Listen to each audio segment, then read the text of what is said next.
So, sort of five things connected.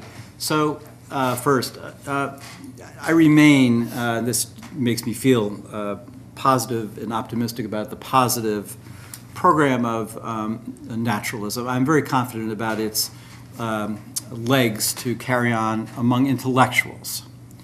And as a positive program, and what do I mean by the positive program? I mean at least as committed to more than just the denial of supernaturalism in the realm of knowledge, growth, and production, but actually as a program that basically is comfortable with the idea that what there is and all there is natural.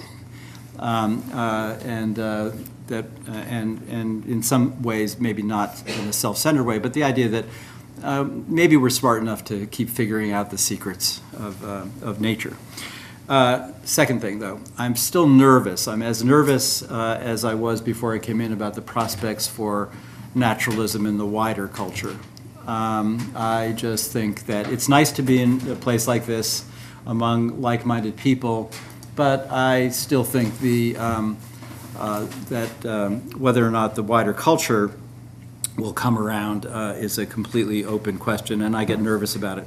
But number three, I think a key that came out at this conference to whether or not the prospects for naturalism are on the positive side or negative side depends upon whether we can find secular communities for secular meaning.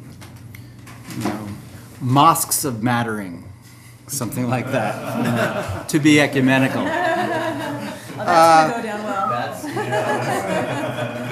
So that we're not bowling alone. I mean, and I think what came out nicely is that we take this problem, seriously, some more than others.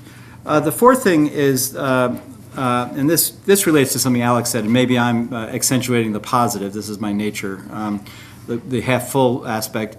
I was happy, but maybe it was under-discussed. I was happy that the kind of naturalism that I thought was discussed here was not reductive and was not eliminativist and was happy with naturalistic emergence. I guess I would put it that way, coming in.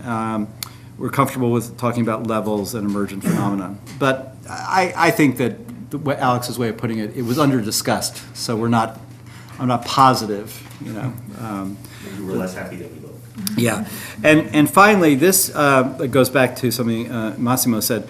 My view was strongly confirmed that although almost everything I think Dan says about if you were going to give a positive view of free will, this is what it should look like. It should be a compatibilist conception.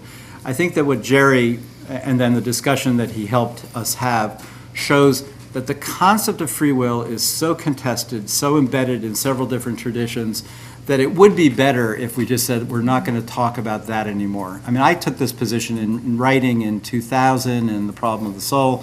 I just said it is a philosophical black hole and it sucks in all smart people and then we don't come out and there's no light shed. So I do think that switching up the conversation and saying that has too many connotations, there's these contested meanings.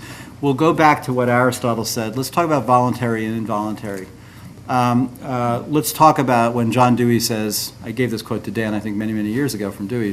He says, what men and women have fought for in the name of freedom has never been metaphysical freedom of the will. It's always been political freedom, social freedom, and so on. And then secondly, I think, on the free will topic, the devil's in the details, and I very much agree with what Terry said following up on the comment about criminal justice, which is so helpful.